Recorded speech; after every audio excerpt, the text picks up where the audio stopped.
माझ्या सर्व पदाधिकारी बांधवांनो, भगिनींनो आणि मातांनो,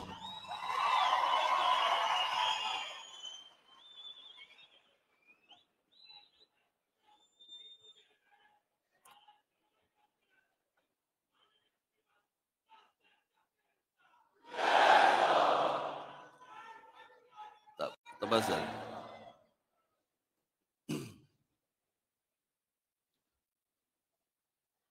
हे बाळा नांदगावकर, ओळखलं नसेल तुम्ही त्या लेंग्या बिंग्यामध्ये त्यांना.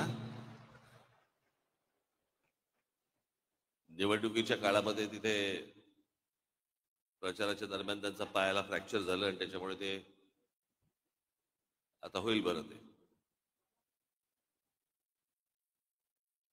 बऱ्याच दिवसांनी मी तुम्हाला भेटतोय, तुम्ही मला भेटताय. निकाल लागल्यानंतर निकालावरची प्रतिक्रिया मी दिली होती. त्याच्यानंतर मी काही बोललो नव्हतो.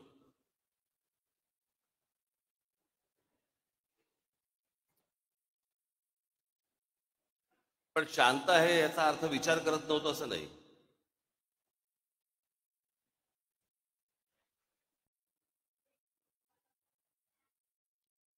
सगळ्या गोष्टींचं एक विवेचन चालू होतं, आकलन चालू होतं.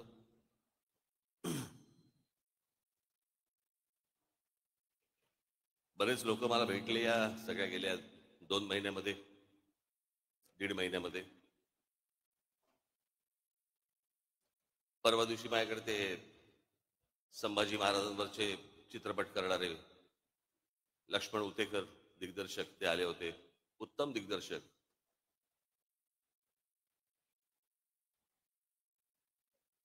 महाराष्ट्रातल्या तर प्रत्येकाने, मी काय त्याचा काही डिस्ट्रीब्युटर नाहीये, पण महाराष्ट्रातल्या प्रत्येक मराठी माणसाने तो चित्रपट पाहिलाच पाहिजे. कारण आमचे शिवछत्रपती ही प्रेरणा आहे. संभाजीराजे आमचे हे बलिदान आहे.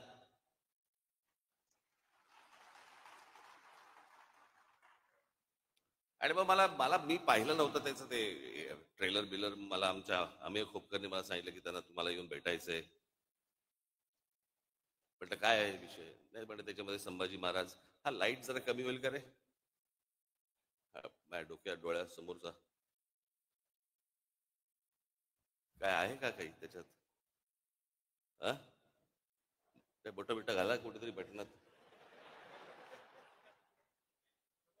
हा, अरे केला का, मला लागतं ना, मला काय बंद केलं तरी चालतो. हा, तर त्याने मला काहीतरी सांगितलं की काहीतरी संभाजीराजे लेझिम खेळताना वगैरे काहीतरी दाखवलं वगैरे वगैरे. मग मी तो ट्रेलर पाहिला. मग दुसऱ्या दिवशी ते आले मला भेटायला. अर्थात लेझिम हा आपला पारंपरिक खेळ आहे महाराष्ट्राचा.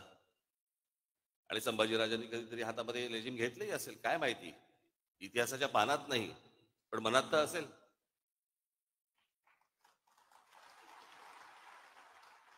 पण मी त्यांना म्हटलं म्हटलं त्या गाण्यावरनं म्हटलं चित्रपट पुढे सरकतोय का, की नुसतं गाणं आहे सेलिब्रेशनचं. तर नाही, सेलिब्रेशनचं. म्हटलं मग कशाला चित्रपट कशाला स्टेकला लावताय. आपल्याकडे काय आहे, हल्ली सगळ्यांनाच इतिहास समजायला लागलाय. सगळेच इतिहास तज्ज्ञ झालेले आहेत. सगळ्यांच्याच एकदम भावना उफाळून येतात सगळ्या बाबतीत. पण म्हटलं काय आहे, म्हटलं चित्रपट पाहायला लोक जेव्हा जाणार त्यावेळेला औरंगजेबाने केलेले जे अत्याचार आहेत ते डोक्यात ठेवून म्हटलं ज्यावेळेला लोक जातील. आणि म्हटलं ट्रेलरमध्ये काहीतरी लेझिम बिजिम नाचता बिस्तर, म्हटलं काढून टाका. म्हटलं ते म्हटलं उद्या असं आपण पकडूया. म्हटलं नंतर मी कोणाशी तरी नंतर बोलत होतो. म्हटलं रिचर्ड ॲटनबरोबर ज्याला महात्मा गांधी पिक्चर केला, आपल्या डोळ्यासमोर महात्मा गांधीचे काही काही आंदोलन येतात. पण चित्रपट पाहायला गेलो असताना आपल्याला असं एका सीन मध्ये दिसलं की महात्मा गांधी दांडिया खेळतात. कसं वाटलं असतं आपल्याला. खरं तर दिग्दर्शकाला टाकायचा पण असेल सीन, पण महात्मा गांधींच्या हातात एकच काठी असल्यामुळे दांडिया खेळता नाही आला. 2 घेऊन असे चालले असते तर कदाचित आला असतं सीन. माहित नाही आपल्याला.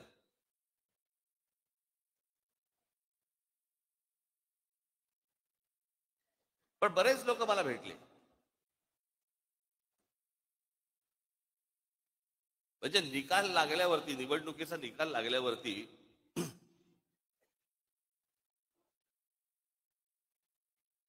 ज्या दिवशी निकाल लागला, मी बोलतोय, तुम्हाला समजत असेल मी काय म्हणतोय ते, आणि सगळ्यांना माहिती आहे. महाराष्ट्रात निकाल लागल्यावरती मी पहिल्यांदा महाराष्ट्रात असं बघितलं, सन्नाटा पसरला.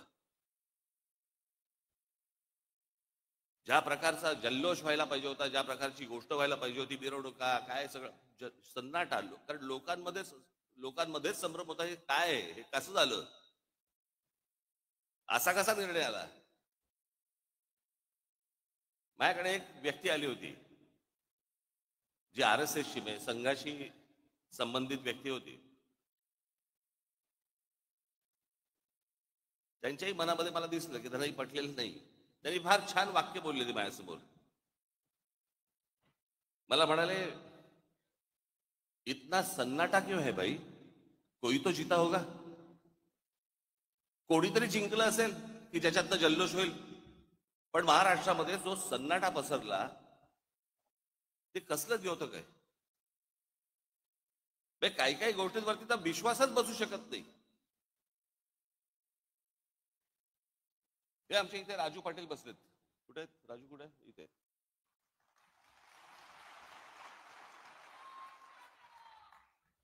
त्यांचं एक गाव आहे, गाव पाटलांचंच गाव, म्हणजे तिकडे त्यांनाच मतदान होतं. साधारणपणे किती 1200 लोकांचं गाव आहे ना, 1400 लोकांचं गाव आहे. या 1400 लोकांच्या गावामध्ये राजू पाटलांना किती मतं पडली असतील?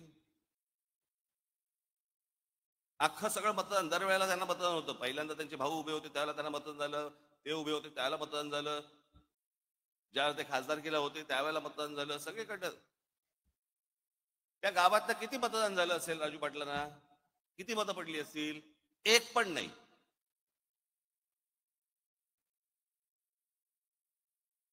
अख्ख्या गावात एक मत नाही पडत.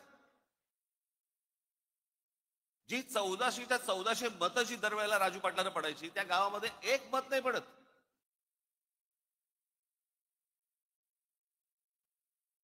आपल्यातला एक मराठवाड्यामधला आपला एक पदाधिकारी आहे, जो तिथे नगरसेवक आहे.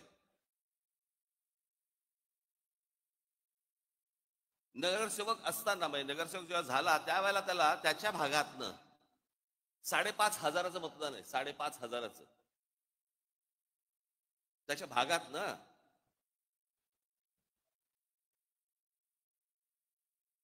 आत्ता तो विधानसभेला उभा होता, त्याला त्याच्या वॉर्डामध्ये नगरसेवक पदासाठी म्हणून त्याला 5,500 मतदान झालं होतं. आत्ता विधानसभेच्या वेळेला त्याला किती मतदान झालं असेल? विधानसभा 2,500.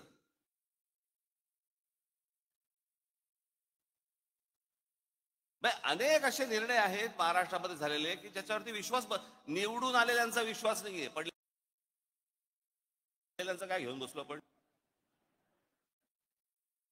रोज रात्री बायकोला बाळासाहेब थोरात काँग्रेसचे नेते 7 वेळा आमदार झाले. 7 वेळा. ही 8वी टर्म होती त्यांची.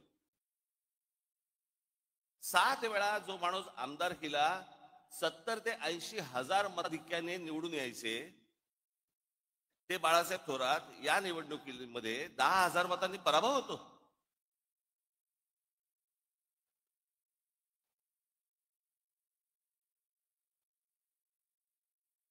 उद्या अनेक लोक बोलतील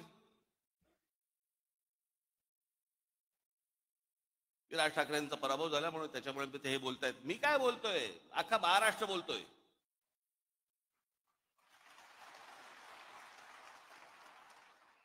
जे निवडून आले त्यातल्या अनेक लोकांचे मला फोन जे आले, जे सत्तेमध्ये आले आहेत त्यांचे मला अनेकांचे फोन आले, त्यांना शॉक बसलाय.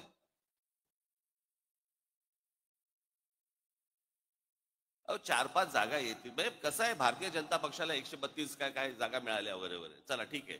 मागच्या वेळेला पण त्यांना काहीतरी 100 काय किती जागा होत्या? 105च्या आधी नाही 105-17 होत्या, 122 काहीतरी, 122 काहीतरी जागा होत्या 2014ला. ठीक आहे, आपण समजू शकतो. चला 132. अजित पवार 42.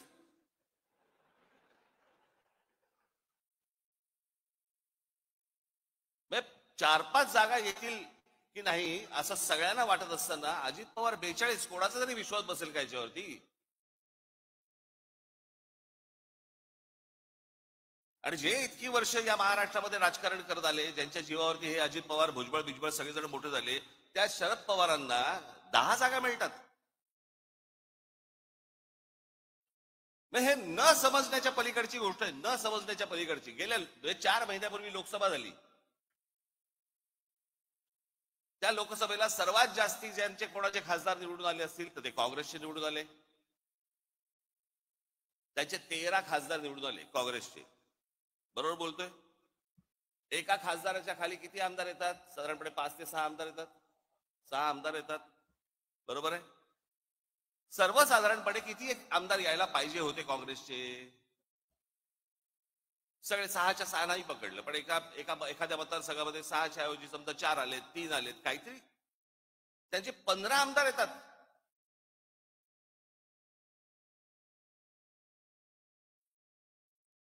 शरद पवार साहेबांचे 8 खासदार निवडून आलेत. 8 खासदार,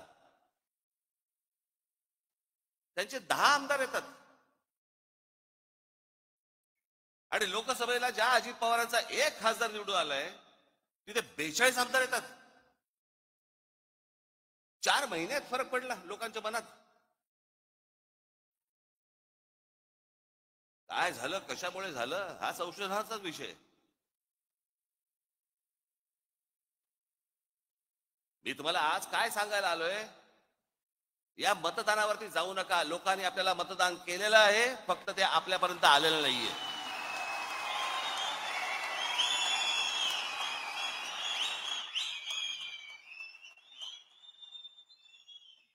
तुम्ही असं कुठेही मनामध्ये धरू नका की लोकांनी आपल्याला मतदान केलं नाही. लोकांनी मतदान केलं, पण ते केलेलं मतदान कुठेतरी गायब झालं.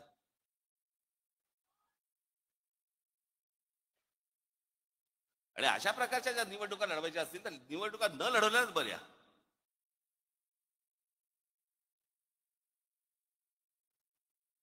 अर्थात ही पण गोष्ट निघून जाईल. कोणी कुठच्या गोष्टीचा अमरपट्टा घेऊन आलेला नसतो. अशा गोष्टी होत असतात.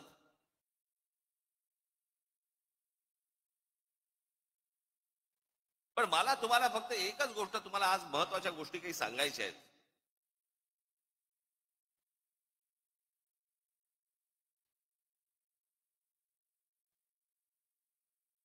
की ज्या गोष्टी तुम्हाला पक्षाने आजपर्यंत ज्या तुम्हाला सांगितल्या, ज्या आजपर्यंत पक्षाने ज्या गोष्टी केल्या, जी आंदोलनं केली, ज्या गोष्टींचे निर्णय लागले, या गोष्टी कुठेतरी तुम्ही पण सतत लोकांसमोर मांडत राहिले पाहिजेत.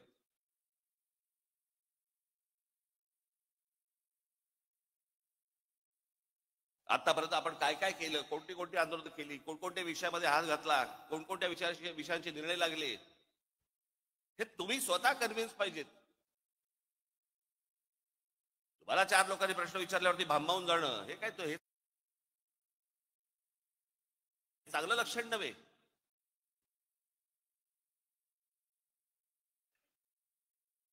म्हणून मी आज तुमच्यासाठी काही गोष्टी इथे आणल्या आहेत मुद्दामून, ज्या तुम्ही लक्षात ठेवल्या पाहिजेत. माझं भाषण संपल्यानंतर ज्यावेळेला ते येईल, कुठेतरी युट्यूबला येईल, तेवढा पोर्शन तुम्ही कट करून ठेवला पाहिजे. सतत तुम्ही त्या गोष्टी ऐकल्या पाहिजेत, बघितल्या पाहिजेत.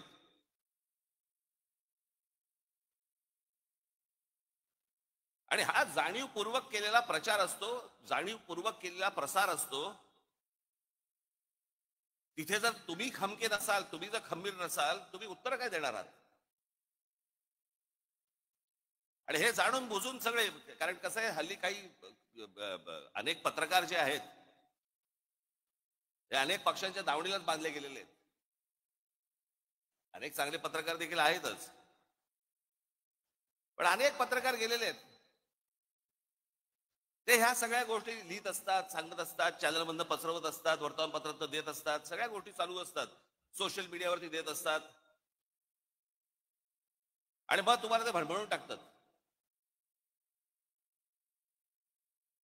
त्यातला सगळ्यात महत्वाचा भाग कुठला? 3 विषय आहेत. 3 विषय मला मुद्दामून तुमच्या समोर मांडायचे आहेत आज. एक म्हणजे राज ठाकरे भूमिका बदलतात.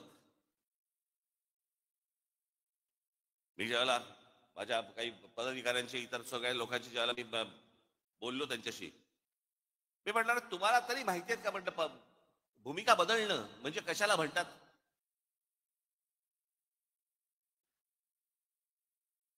मी आज मुद्दामून तुमच्यासाठी काही गोष्टी इथे आणल्या आहेत. या महाराष्ट्रामध्ये देशामध्ये कशा कशा प्रकारच्या भूमिका लोकांनी बदलल्या आणि आपण काय केलं.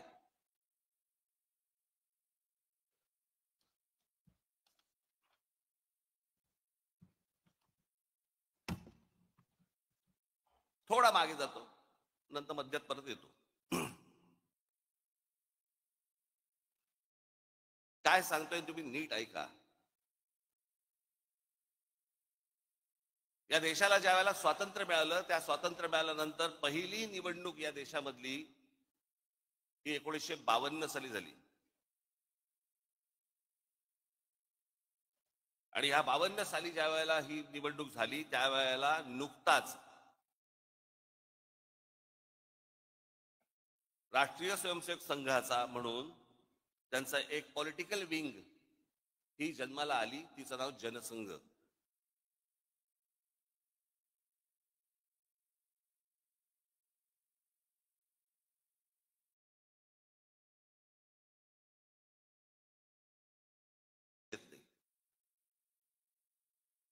पण 75 साली इंदिरा गांधींनी या देशामध्ये आणीबाणी आणली आणि आणीबाणी आणल्यानंतर 77 साली ज्या वेळेला निवडणुका झाल्या, त्या 77 साली निवडणुका झाल्यानंतर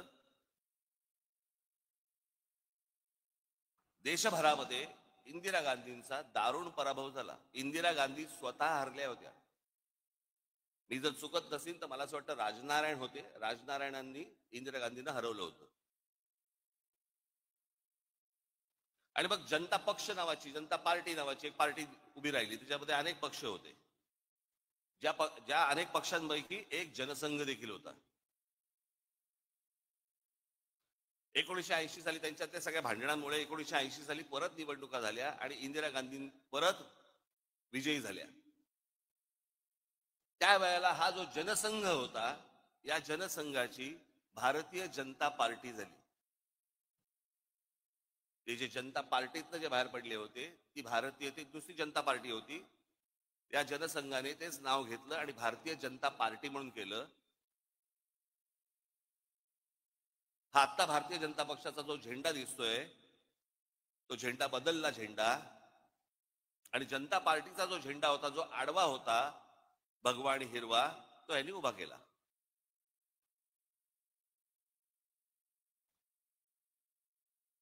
आणि हिंदुत्व या विषयावरती आजपर्यंत जे जनसंघाने ज्या गोष्टी केल्या, 80 साली ज्या भारतीय जनता पक्ष म्हणून जेव्हा झाला, भारतीय जनता पार्टी म्हणून जेव्हा झाली, त्यावेळेला अटल बिहारी वाजपेयी त्याचे अध्यक्ष झाले आणि त्यांनी संपूर्णपणे पक्षाची भूमिका बदलली आणि गांधीवादी समाजवाद यापुढे आम्ही पाळू ही भूमिका घेतली. गांधीवादी समाजवाद.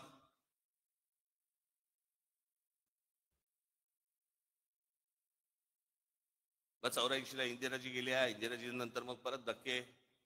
आता ह्याच दरम्यान 77ला निवडणूक झाली, 78ला परत एक निवडणूक झाली, त्याच्यामध्ये शरद पवारांचं पुलोद आलं. शरद पवार मुख्यमंत्री झाले. ते आहे ना, ते वसंतदादा पाटलांच्या पाठीत खंजीर खुपसून वगैरे ते सगळं प्रकरण. आणि ज्या वेळेला शरद पवारांनी ज्या वेळेला पुलोद स्थापन केली, त्यावेळेला हाच जनसंघ, त्याला भारतीय जनता पार्टी झालेली नव्हती, हा जनसंघ पुलोद मध्ये शरद पवारांबरोबर होता.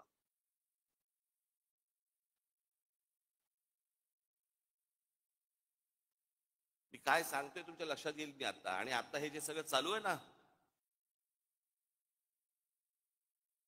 हा ह्याला भेटला, तो त्याला चोरून भेटला, तो त्याला हे भेटला, हे तर उघडपणे सुरू होतं.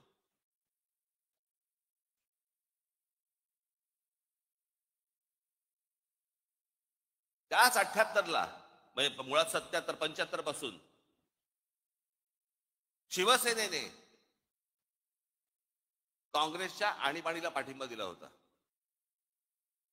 80ची निवडणूक ही शिवसेनेने एकही जागा लढवली नव्हती, परंतु काँग्रेस आणि शिवसेना यांची युती होती.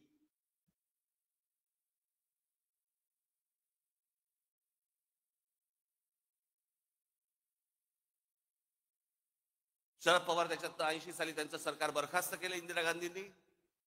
6 वर्ष काही नव्हते. 84ची एक निवडणूक झाली. मग 86 साली शरद पवार परत काँग्रेसमध्ये त्यांनी प्रवेश केला संभाजीनगरला राजीव गांधींच्या समोर. मग ते काँग्रेसमध्ये आले. जनता पक्ष बाहेरच राहिला.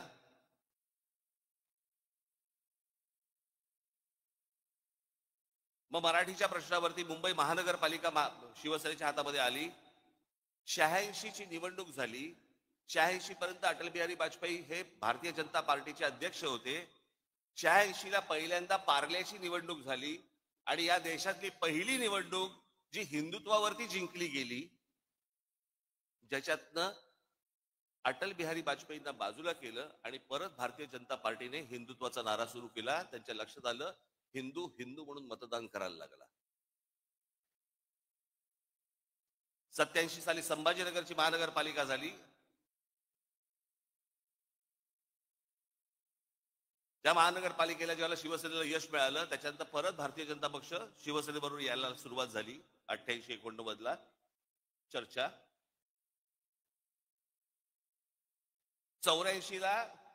1984ला शिवसेना भारतीय जनता पक्ष युती झाली होती आणि शिवसेनेचे 2 खासदारकीचे उमेदवार हे कमळावरती उभे होते, जोशी आणि वामनराव महाडिक.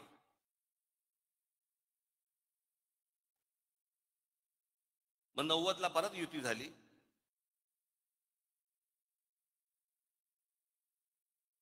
ला परत शरद पवार मुख्यमंत्री झाले. मग 95ला परत भारतीय जनता पक्ष शिवसेना युती झाली. युतीतलं सरकार आलं. 99ला परत तीच काँग्रेस सोडून शरद पवार बाहेर पडले आणि 99चे रिझल्ट लागल्यावरती 2 महिन्या एक दीड महिन्यामध्ये शरद पवार त्यांची काय राष्ट्रवादी काँग्रेस आणि काँग्रेस परत युती झाली. ज्या काँग्रेसला शिव्या घालून ते बाहेर पडले होते त्यांच्याच बरोबर दीड महिन्यात युती झाली. हे मी तुम्हाला का सांगतोय?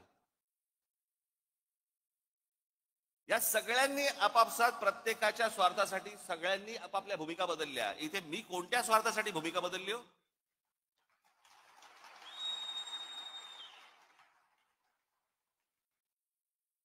आता जर समजा तुम्ही जर मंत्रिमंडळातली लोक बघितली आता, तर त्यातले बहुतेक जण हे शिवसेनेतनं आलेले, काँग्रेसमधनं आलेले असेच आहेत. यांचंच सगळं सरकार बनलेलं आहे. यांना हे पत्रकार विचारायला जाणार नाहीत का भूमिका बदललीत, पण तुमच्या कानात बरोबर ते घालत बसणार भूमिका बदलली, भूमिका बदलली. आणि हल्लीचे जे पत्रकार आहेत त्यांचा तर किती गाढा अभ्यास असतो, तर म्हणजे धन्यच आहेत ते.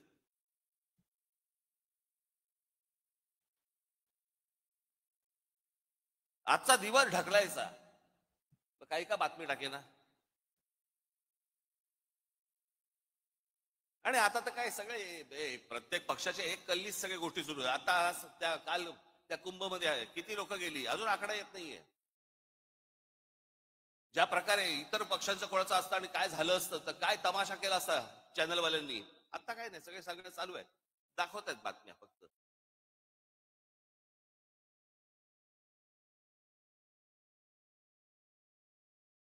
आणि मग काय गोष्टी पेरायच्या की राज ठाकरेंनी पहिल्यांदा नरेंद्र मोदींना पाठिंबा दिला, मग त्यांच्या ते विरोधात बोलायला लागले आणि मग परत त्यांनी सपोर्ट केला. का केला? कारण त्यांच्या मागे ईडी लावली, माझ्या मागे ईडी लावली.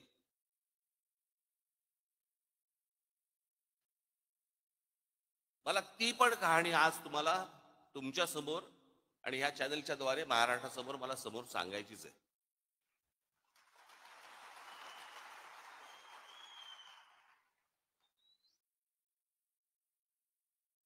मी जे आता तुम्हाला जे सांगणार आहे, इथे समोर बघलो, इथे समोर महाराजांचा पुतळा आहे. त्याच्या समोर मी जे सांगीन ते शपथपूर्वक सांगीन.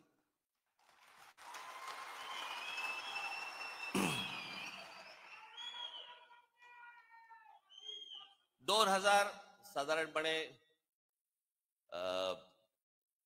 आता 2005 ची वगैरे गोष्ट असेल. मी ज्या शिवाजी पार्क मैदानामध्ये, शिवाजी पार्कमध्ये जिथे मी लहानाचा मोठा झालो, तिथे आम्ही लहानपणापासून ती कोहिनूर मिल पाहत होतो. काही नाही, जन्स येता जाता ती डोळ्यासमोर यायची. एके दिवशी, ही 2005 ची गोष्ट, वर्तमानपत्रामध्ये मी बातमी वाचली. तोपर्यंत आम्ही आमचा व्यवसाय सुरू केला होता. आता व्यवसाय करणं हा तर काही पाप होऊ शकत नाही ना. अनेकांना व्यवसाय दाखवता पण येत नाहीत, तरी सगळ्या गोष्टी सुरू असतात त्यांच्या. एक व्यवसाय सुरू केला. वर्तमानपत्र सकाळी वाचत असताना वर्तमानपत्रामध्ये एक बातमी दिसली मला. एनटीएससीच्या सगळ्या मिल्स, एनटीएससीच्या, केंद्र सरकारनं सुप्रीम कोर्टाने निर्णय दिलाय की या एनटीएससीच्या मिल्स काढा आणि जे काही कामगारांचे इतक्या वर्षांचे पगार होते ते देऊन टाका. आपली बातमी वाचत होतो. बातम्या वाचता वाचता त्या सगळ्या मेलमध्ये एक कोहिनूर मिल होती. म्हणून मी आमचे जे पार्टनर होते त्यांना मी फोन केला. म्हटलं, अरे असं असं समोर काहीतरी येते कोहिनूर मिलचं. त्यांनी मला सांगितलं, पण हे ते प्रकरण खूप मोठं आहे. म्हटलं, हो, मला मान्य, मला खूप मोठं आहे. काय आहे, एकदा चेक तर करू. म्हणून आमचे एक दुसरे सहकारी होते, त्यांना मी फोन केला, त्यांना बोलून घेतलं. म्हटलं, जरा बसून बघा काय होते. मग त्यांनी सगळी आकडेवारी केली वगैरे वगैरे. ते बोले, आपण टेंडर भरून टाकू. पण ते सगळं गणित बिणित केलं, टेंडर भरून टाकलं. एके दिवशी त्या माझ्या सहकार्याचा पार्टनर होते, त्यांचा घाबरत घाबरत फोन आला सकाळी. म्हणाले, काय? म्हटलं, काय रे, काय झालं एवढं, काय घाबर? नाही, ते टेंडर लागलं. म्हटलं, मग घाबरतो कशाला? नाही नाही, ते काहीतरी काय 400-500 कोटीचं काहीतरी ते टेंडर होतं, काहीतरी द्यायचं. आणायचे कुठून? थोडक्यात माझी जरा थोडीशी जमीन पायाखालची सरकली होती. आता म्हटलं, काय करायचं, दाखवायला तर नको. मग आमच्या एका दुसऱ्या मित्राला सांगितलं. मग त्यांनी ते IL&FS नावाची एक कंपनी होती, त्या IL&FS कंपनीशी ते बोलले. आणि ती कंपनी बोलली की बाबा, आम्ही पैसे भरायला तयार आहोत, तुमच्याबरोबर यायला तयार आहोत. म्हणून सगळे पैसे जेवढे असतात ते सगळे त्या कंपनीने भरले. आम्ही त्याच्यामध्ये पार्टनर होतो. 7-8 जण होतो आम्ही.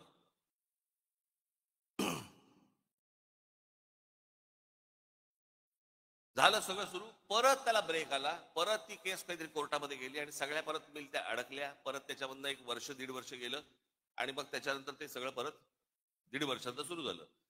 त्या दरम्यान मी आमच्या सहकार्यात म्हटलं, बाबा, हे पांढरा हत्ती हा आपल्याला झेपायचा नाही, आपण यातनं बाहेर पडू. माझ्याबरोबरचे अनेक जे काही माझे पार्टनर जे होते ते बोलले की आपण नाही नाही, आपल्याला हे झेपणं नाही, काम नाही आपलं, आपण आपल्याला बाहेर पडू.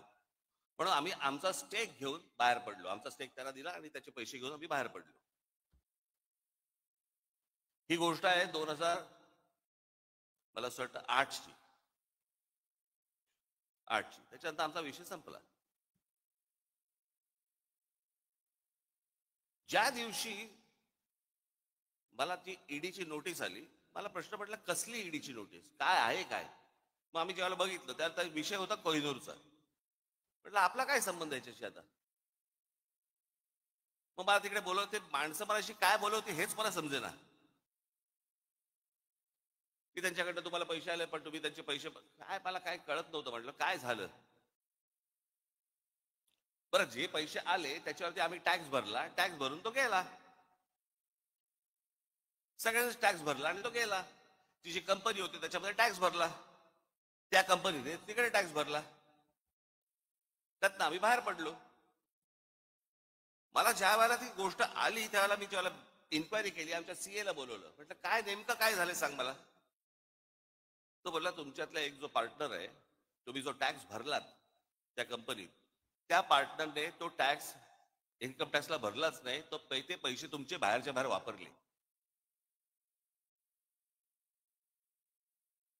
म्हटलं मग आता काय करायचं? म्हणे आता परत टॅक्स भरायला लागेल. आम्ही परत टॅक्स भरून टाकला. जेवढा होता तेवढा परत प्रत्येकाने आपापला टॅक्स परत भरून टाकला. कोण जाईल झंझटीत? विषय संपला. आता एवढ्याशा गोष्टीसाठी राज ठाकरे ईडीला घाबरला आणि मोदींची स्तुती करायला लागला. मला काय देणं घेणं त्या गोष्टींशी? माझ्या डोक्यावरती तलवारी घेऊन नाही मी फिरत.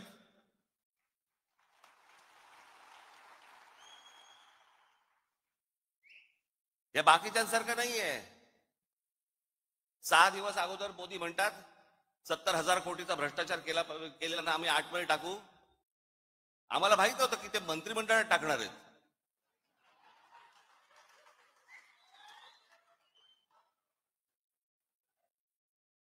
आतमध्ये टाकूचा अर्थ हा होतो हे मला पहिल्यांदा कळलं.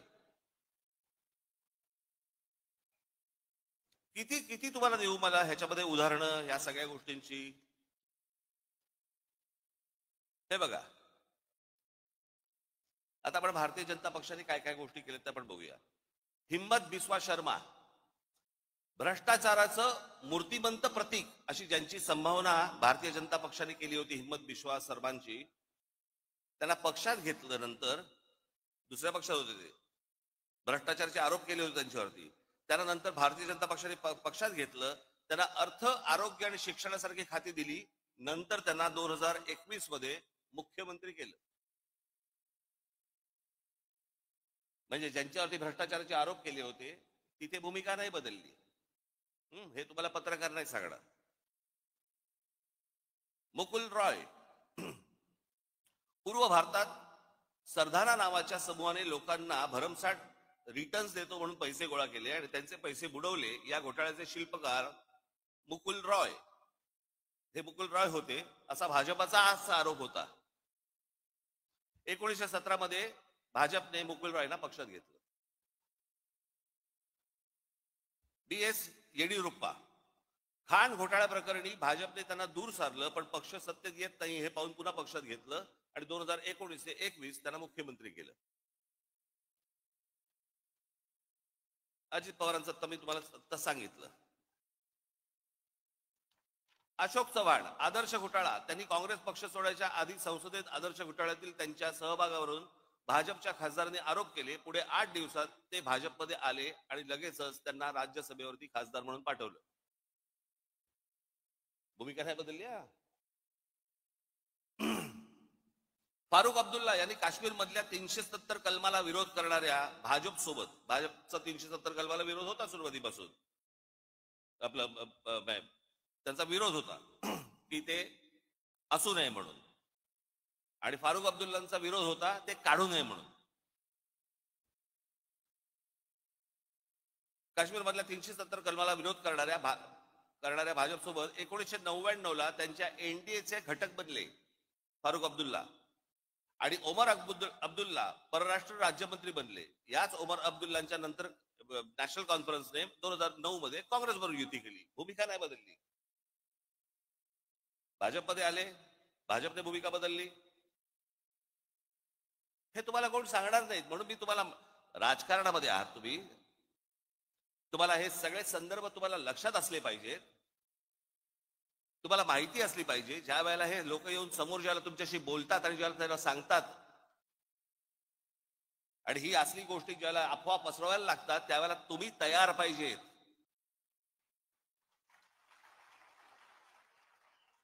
गेल्या 50, 60, 70 वर्षाचा इतिहास महाराष्ट्राचा काय आहे, देशाचा काय आहे, कुठे कुठे कुठच्या पक्षाने काय काय गोष्टी केल्या. मुफ्ती मोहम्मद सईद, भाजपने 2015ला मुफ्ती मोहम्मद सईद यांच्यासोबत युती केली आणि पुढे मुफ्ती मोहम्मद सईद यांच्या निधनानंतर त्यांच्या मुलीला महबूबा मुफ्ती सईदला पाठिंबा दिला. म्हणजे ज्यांचा 370 कलमाला विरोध होता काढू नये म्हणून, ते मुफ्ती मोहम्मद सईद. मग ह्या मुफ्ती मोहम्मद सईद यांच्या एका फ्रॉड प्रकरणात त्यांच्या मुलीला अपहरण केलं म्हणून भारताला काही अतिरेकी सोडायला लागले होते, ते हे मुफ्ती मोहम्मद सईद. त्यांच्याबरोबर भारतीय जनता पक्षाने पहिल्यांदा युती केली मुफ्ती महबूबा मुफ्तींना तिथे पुढे मुख्यमंत्री केलं आणि नंतर त्यांचं सरकार पाडलं आणि राष्ट्रपती राजवट आणली. भूमिका नाही बदलली. इथे कोण बोलणार नाही भूमिका बदलली.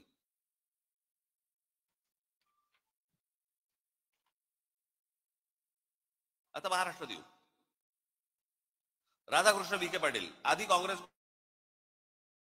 2022 ते 24 काळात महसूल मंत्री आणि सध्या जलसंपदा मंत्री भाजपमध्ये. हर्षवर्धन पाटील आधी काँग्रेसमध्ये होते, मग ते भाजपमध्ये आले. हर्षवर्धन पाटील भाजपमध्ये आले तेव्हा म्हणाले होते आता शांत झोप लागते. ते हर्षवर्धन पाटील बोलले होते. सगळ्याचे व्हिडिओज आहेत, सगळ्या गोष्टी तुम्ही बघू शकता. नारायण राणे, गणेश नाईक, बबनराव पाचपुते, विजयसिंग मोहिते पाटील, पदमसिंग पाटील, किरीट सोमय्या ते केवढे आरोप केले होते. अनेक लोकांवरती आरोप केले विरोधी पक्षांमधल्या. आज ज्यांच्यावरती आरोप केलेत ना ते सगळे आज मंत्रिमंडळात आहेत किंवा भारतीय जनता पक्षासोबत आहेत. त्यांना नाही कोणी विचारत जात की भूमिका बदलली का काय बदललं. हे जाणून बुजून तुमच्या खाली लागतात. जाणून बुजून तुम्हाला बदनाम करण्यासाठी म्हणून या गोष्टी सगळ्या पसरल्या जातात. शिवसेनेचा ज्यावेळेला जन्म झाला 1966 साली, त्याच्यानंतर पहिली जी निवडणूक लढवली ती प्रजा समाजवादी पक्षाबरोबर लढवली. त्या निवडणुकीनंतर मुस्लिम लीग बरोबर युती पण केली होती. त्याच्यानंतर 77-75 ला काँग्रेसला पाठिंबाही दिला होता. 80 साली युती पण केली होती. नंतर भारतीय जनता पक्षाबरोबर त्या वेळेची जी काय परिस्थिती असेल त्याप्रमाणे विरोधी पक्ष कोण निर्णय घेत असतात. यांनी घेतले असेल त्या वेळेला परिस्थिती बदलली असेल. पण त्यांची ती बदललेली परिस्थिती हे ह्यांचं बरं आहे. ह्यांनी केलं की प्रेम, आम्ही केला की बलात्कार.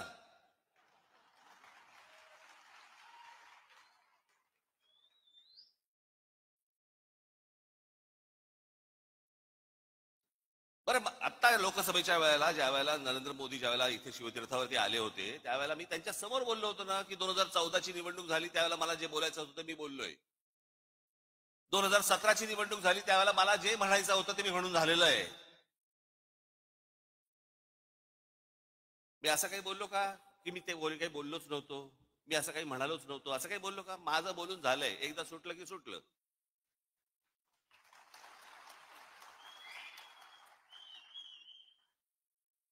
आणि जे बोललो होतो त्या सगळ्या गोष्टींना आधार होते. जे चांगलं कराल त्याला चांगलं म्हणू, जे वाईट कराल त्याला वाईट म्हणू.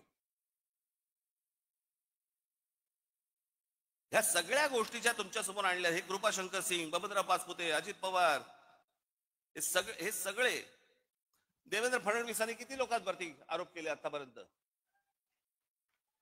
भ्रष्टाचाराचे किती लोकांना बरोबर आरोप केले? कित्येक लोकांवरती जे तुम्हाला आता त्यांच्याबरोबर मंत्रिमंडळात दिसतील. कित्येक लोक तर आता देवदर्शनाला जातात, पूजा करतात, देव पायात ठेवतात की फडणवीस किंवा किरीट सोमय्या कोणीतरी आमच्यावरती आरोप करा. चला आरोप केल्यावर आतमध्ये जाता येतं.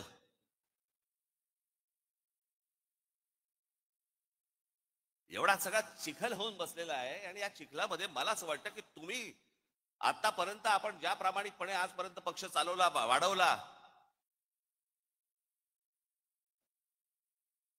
अनेक लोकांना हे असतं राजसाहेबांनी भारतीय जनता पक्षाच्या किंवा कोणाला नेत्यांना भेटलं नाही पाहिजे.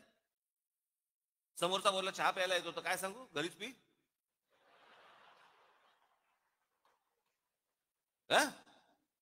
तुम्ही काय वेगळं सांगाल?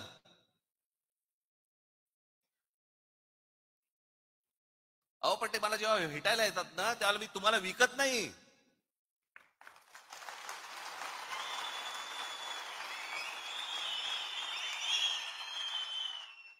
आणि माझा मराठीचा बाणा देखील मी बोथट करत नाही.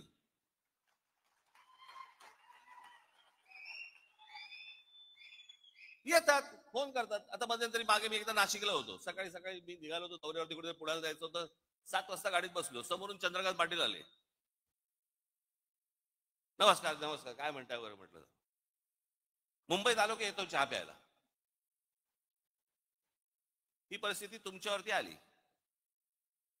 काय कराल सांगा मला. कशाला चहा चहा कशाला प्यायला, काय काय गरज आहे का चहा प्यायची, काय काय यायची काय आवश्यकता आहे का, नाही काय काय गरज काय या चहा प्यायची असं सांगू का त्यांना मी. अरे एक माणूस स्वतःहून सांगतो जरा चहा प्यायला येतो, ते ये म्हणणार ना, अजून काय म्हणणार. एकदा चंद्रकांत पाटील मला भेटायला आले. बरं हे काय करतात परत, ह्यातला प्रॉब्लेम काय आहे, हे बाहेर मग पत्रकार येतात, कळत असतं. बरेच दिवस झाले आपण भेटलो नाही, मागे एकदा लग्नात आपलं फक्त भेटणं बिटणं एवढंच काहीतरी असतं.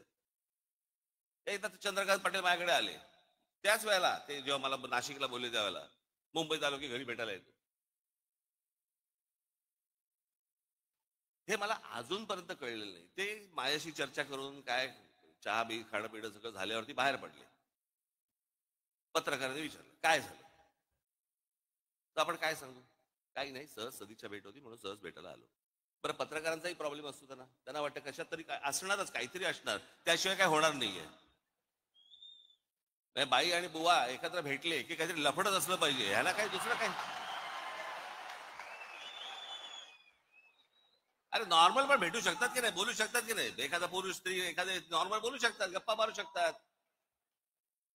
तसं यांचं असतं हल्ली, तर तेच चालू आहे. पूर्वी तर मध्ये राजकारण इतकं सुंदर छान होतं, सगळेजण एकमेकांना भेटायचे.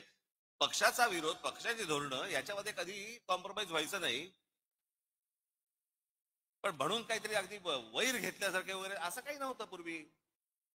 आताही खरं तसं नाहीये. काल आपण छपून भेटतात मला पण ते कळलेलं नाही, पण बाहेर ते चंद्रकांत पाटील बाहेर पडले माझ्या घरात.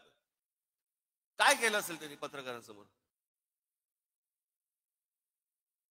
मला आजपर्यंत कळलेलं नाही.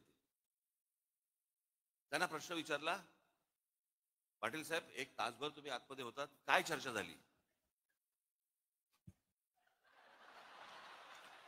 मला ह्याचा अर्थ नाही कळला, म्हणजे मला त्यांनी कडेवर घेतला होता काय, ह्याचा ह्याचा अर्थ काय होता हेच मला अजूनपर्यंत कळलं नाही. हे म्हणजे काय,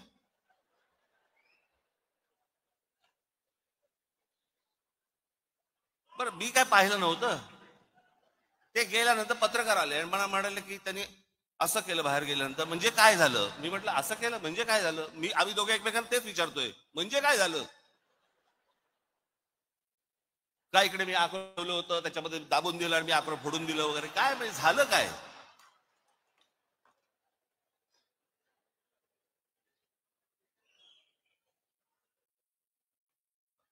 एक गोष्ट तुम्ही लक्षात ठेवा, हे कोण भेटायला आले बिले वगैरे वगैरे, पक्षाची भूमिका आणि तुमचं प्रेम यांच्यासमोर लाचार ठेवणार नाही.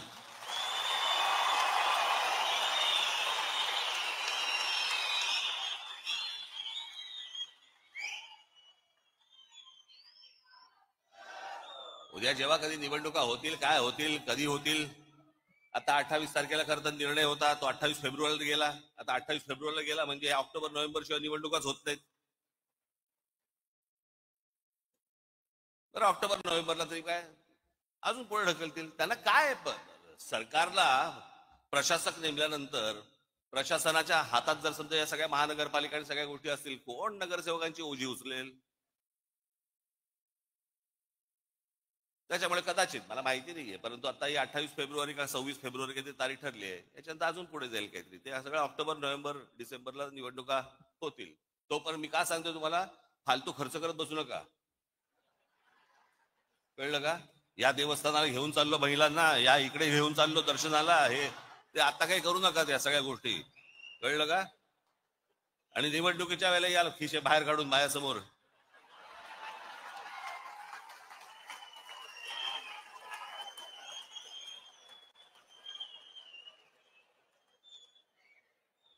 जरा सांभाळून, जरा काय आजूबाजूला चाललंय जरा एकदा बघा बरं का. आज मला तुम्हाला एवढंच सांगायचं आहे, पुढच्या काही दिवसांमध्ये पक्षाला वरपासून खालपर्यंत एक प्रकारची शिस्त आणण्याच्या दृष्टिकोनातून एक आचारसंहिता येणार आहे.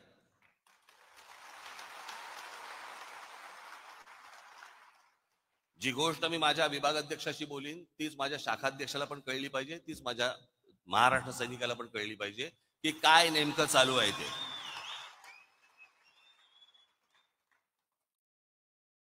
पुढच्या साधारणपणे फेब्रुवारीच्या पहिल्या दुसऱ्या आठवड्यापर्यंत त्या प्रत्येकाला बोलवलं जाईल, प्रत्येकाची आचारसंहिता प्रत्येकाला दिली जाईल, नेत्यांची आचारसंहिता नेत्यांना, त्याच्यानंतर तुमची कदाचित काही गोष्टींची नावंही बदलली जातील पदांची.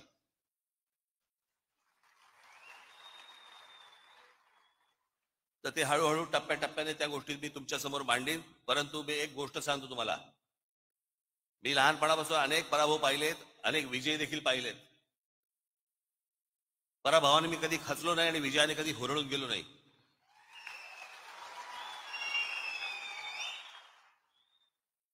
आणि खचलेले पिचलेले असल्या लोकांचं मला नेतृत्व करायचं नाहीये. माझ्याबरोबर राहणार असाल तर ठाम राहा.